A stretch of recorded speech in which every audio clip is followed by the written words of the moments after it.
Rose raises cattle on the vast open range. She spends her days ensuring her herd is healthy and well fed, navigating the expansive landscape with skill and dedication. Frank cultivates corn on his sprawling fields. His expertise in agriculture allows him to grow abundant crops, carefully tending to each plant to ensure a bountiful harvest. Both work hard under the sun, their labor-intensive days filled with tasks that demand strength and perseverance. They are the picture of self-sufficiency, each producing all they need to survive. Their skills and hard work ensure they have enough to feed themselves and their families. Rose, a skilled rancher, can produce 10 pounds of beef or a bushel of corn in a day. Her efficiency in managing both livestock and crops is impressive. Frank, a capable farmer, can produce 5 pounds of beef or 2 bushels of corn in the same amount of time. His focus on crop cultivation makes him a master of his trade. On the surface, Rose seems to have an advantage. Her ability to produce more of both commodities suggests she might be better off working independently. She's more productive at both ranching and farming than Frank. Her higher output in both areas makes her seem like the superior producer. She might think, why bother trading? I'm better at both.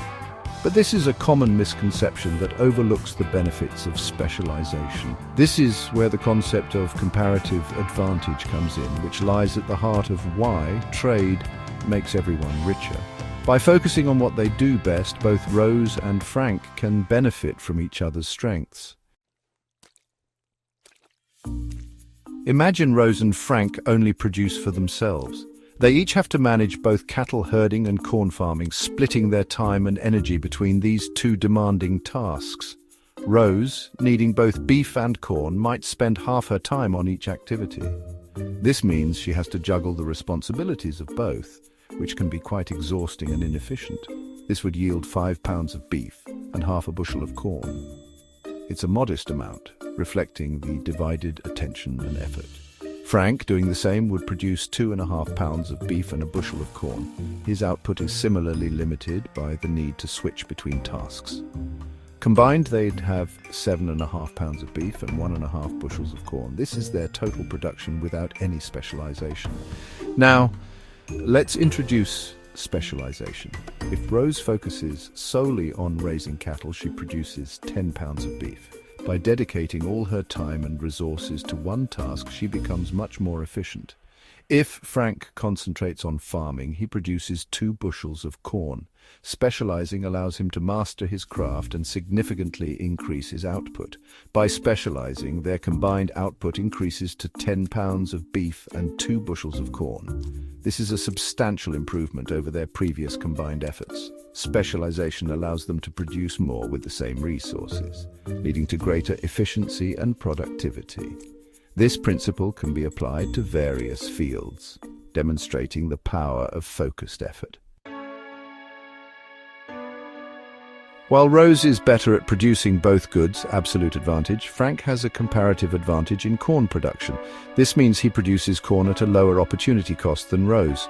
For every bushel of corn Frank produces, he gives up 2.5 pounds of beef. Rose, on the other hand, gives up 10 pounds of beef for every bushel of corn. Even though Rose is more productive overall, it makes sense for her to trade with Frank. She can focus on what she does best, raising cattle, and trade some of that beef for Frank's corn. This way they both end up with more than they could produce alone.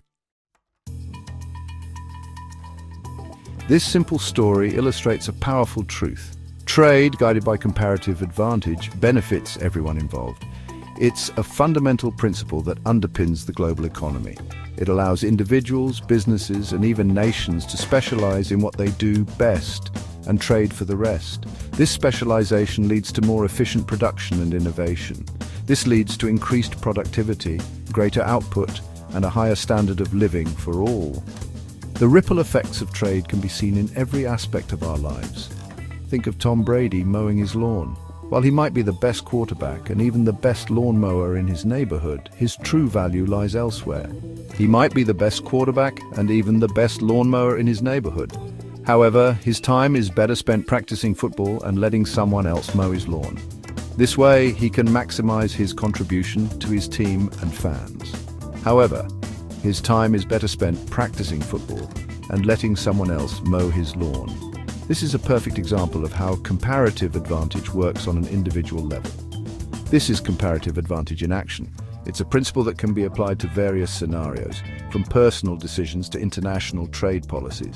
Similarly, nations that specialize in producing goods and services for which they have a comparative advantage and then trade with other nations experience higher economic growth and prosperity.